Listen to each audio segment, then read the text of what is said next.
and in all knowledge. Glory be to God. Catch this.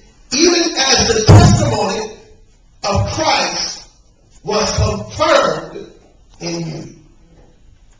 Just that part alone, I want to release it to you this Sunday night. Along what we said earlier. This is an hour where the church operates out of the testimony of Christ being delivered. We operate and Christ, the testimony of Christ, the words of Christ, the actions of Christ, the things that Christ not only did but said, is not in operation. And we're in church trying to live on top of what God has given us as gifts. We're trying to operate because we're gifted, but we're not in operational with the feeling or the inner feeling. We're operating because God has given us opportunities to cause it to happen, but the power of God in our own lives is not in operation. Yes. I want to release to you before we go into the last night of this service. I want to release to you the operation, the power of the Holy Spirit. You've got to get in operation. You got to be in activation. Tomorrow night, I want to challenge you, all that will come to this house, that will cause this house to be on fire, the presence of God. The singing, the shouting, whatever that will be done, will cause God to move like never before. I want to call you on a church fast, if I can do so, Bishop. Is that all right? Yes, sir. Not so much just so eating-wise, but the norm, the way we have church. I want to call you on what we call a consecration.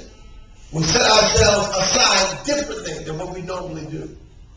I want to call you to a place where God can operate in this gift that's within you strongly, because the gifts are supposed to present you to great opportunities to be blessed by not just God, but the people of God.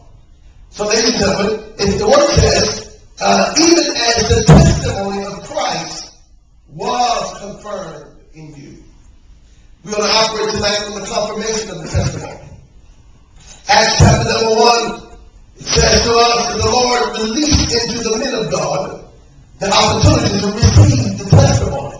He releases to the men of God. He says, now go and stay there until the testimony is now placed or imparted into your spirit.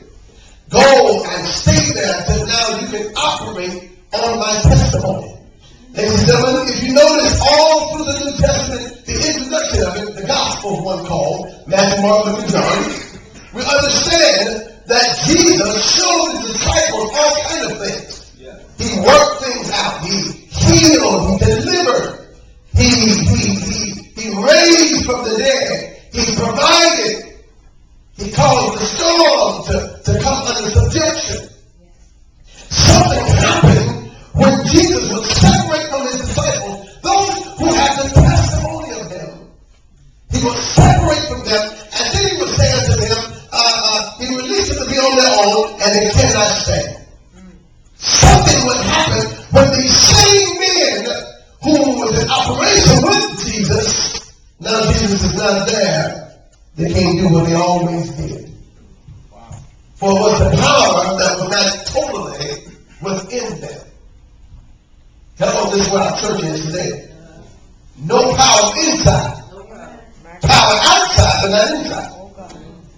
And so now Jesus is not here in the flesh. We cannot cause things to happen. Because he's not there, we cannot cause things to overturn. So then Jesus sat in the bottom of the ship, and here now is the ship going through, and now Jesus is being awaited and said, Lord, do you not care whether we live? What happened to your power? Have I not been with you? You don't have the power to stand up and say, this is what I always do. This is simple. Peace be still. This is very easy. I don't need my teacher when I've already been taught. Glory be to God. When I go to school and the teacher teaches me how to count my money, when I go to the bank, I don't have to worry about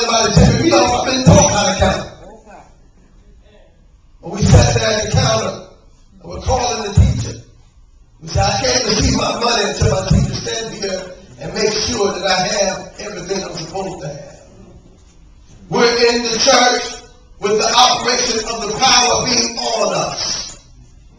Right now, if the music starts playing, you know how it is when we come to church, you just feel the power. We feel the glory of God. We come to church, and if one beside me is in operation with the power, I feel the actor, or I feel the residue of the power. If I've ever been in the world where there was a contact high. It wasn't truly high, but because there was you were in the midst of it.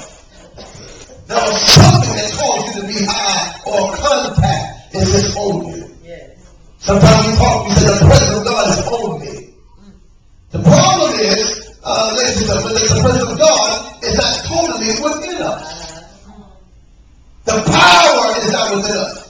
You can't tell me that a church, a man of God, will be with his wife and be with his family, and all of a sudden something inside of him after 30 years say, depart from this family. The presence of God is in you.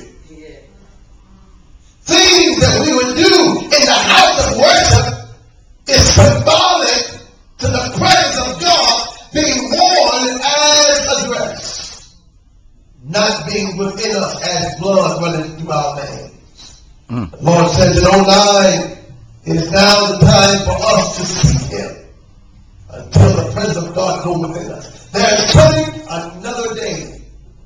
09 being the ending of church as usual.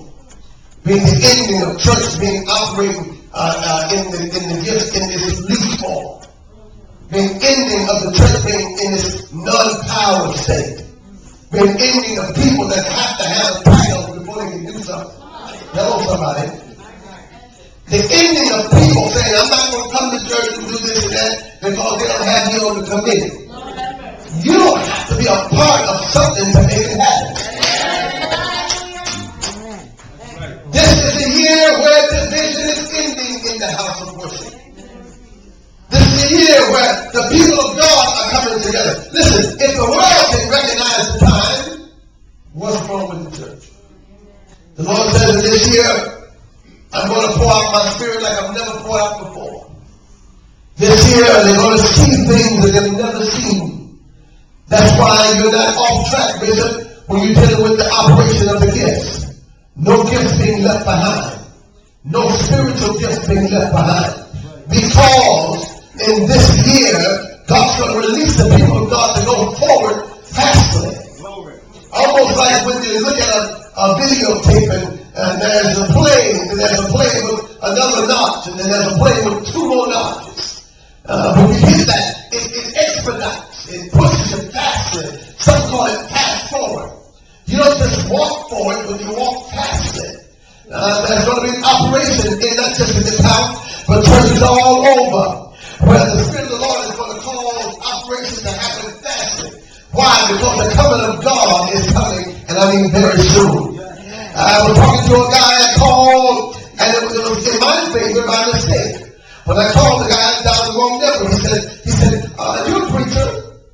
That's what he asked. He said, yes, I'm Pentecostal. And he said, it's not by error that you call me. Not by mistake that you call me. He said, because the Lord has been releasing me to be connected with people. And I don't know why he's doing it. And I mean, we talked for a while there, but it was something that God was doing within him and myself. Ladies and gentlemen, there's a thing that's going to start taking place in your life. And you're going to look at it like, well, why did I do this? Why did I go here? Why did I say this? Why am I connected with this? You don't have to worry. If God releases it in your spirit, just operate.